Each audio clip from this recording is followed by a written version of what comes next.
সাংবাদিক বন্ধুগণ, আপনারা জানেন শিক্ষা প্রতিষ্ঠানের প্রধানগণ একটি শিক্ষা প্রতিষ্ঠানের চালিকা শক্তি। যে শিক্ষা প্রতিষ্ঠানের প্রধান দক্ষ, অভিজ্ঞ এবং প্রতিষ্ঠান পরিচালনায় মুন্সিয়ানার পরিচয় দিতে পারেন, সেই প্রতিষ্ঠানের শিক্ষার মান অনেক উন্নত। শিক্ষার্থীরা উপযুক্ত শিক্ষা পায় এবং জাতি উপকৃত হয়।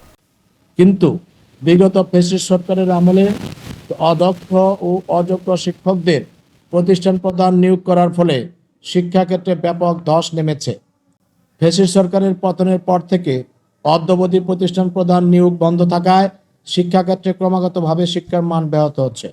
আমাদের দেশের আইন অনুযায়ী প্রিন্সিপাল, ভাইস প্রিন্সিপাল, প্রধান শিক্ষক, সহকারী প্রধান শিক্ষকদের নিয়োগদানের একমাত্র ক্ষমতা প্রতিষ্ঠানের গভর্নিং বডি, ম্যানেজিং কমিটির হাতে ন্যস্ত। কিন্তু আমরা দেখছি ফ্যাসিস্ট সরকারের পতনের পর থেকে গভর্নিং বডি, ম্যানেজিং কমিটি গঠনের সুযোগ না দিয়ে ধারাবাহিকভাবে অ্যাডহক কমিটি গঠন করে প্রতিষ্ঠান পরিচালনা করে হচ্ছে। ফলে তারা প্রতিষ্ঠান প্রধান নিয়োগ দিতে পারছে না। এদিকে ম্যানেজিং কমিটি গঠন না করেই এনটিআরসি প্রতিষ্ঠান প্রধান, সহপ্রধান নিয়োগের সিদ্ধান্ত গ্রহণ করেছেন।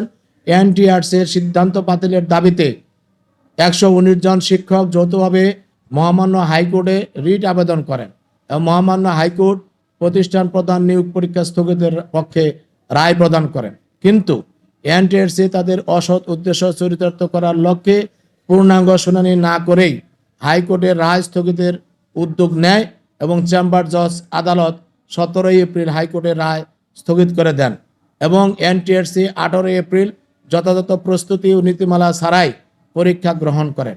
এনটিআরসির এই অপতৎপরতা সচেতন শিক্ষক সমাজকে উদ্বিগ্ন করে তুলেছে।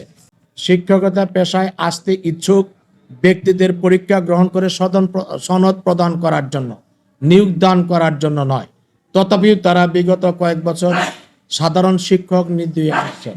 আমরা পত্রপত্রিকার মাধ্যমে দেখেছি এনটিআরসির মাধ্যমে নিয়োগপ্রাপ্ত শিক্ষকদের মধ্যে কয়েক হাজার শিক্ষকের নিবন্ধন সনদ জাল বা ভুয়া। সচেতন শিক্ষক সমাজের প্রশ্ন, এত জাল সনদ কারা প্রদান করেছে?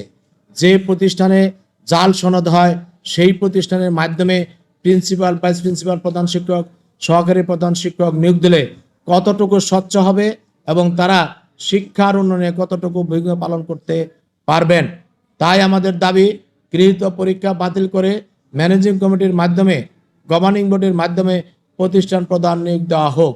তাহলে একদিকে যেমন দ্রুত নিয়োগ প্রক্রিয়া সম্পন্ন করা যাবে, অন্যদিকে মানসম্পন্ন, দক্ষ, অভিজ্ঞ, বিজ্ঞ প্রতিষ্ঠান প্রধান নিয়োগ দেওয়া সম্ভব হবে।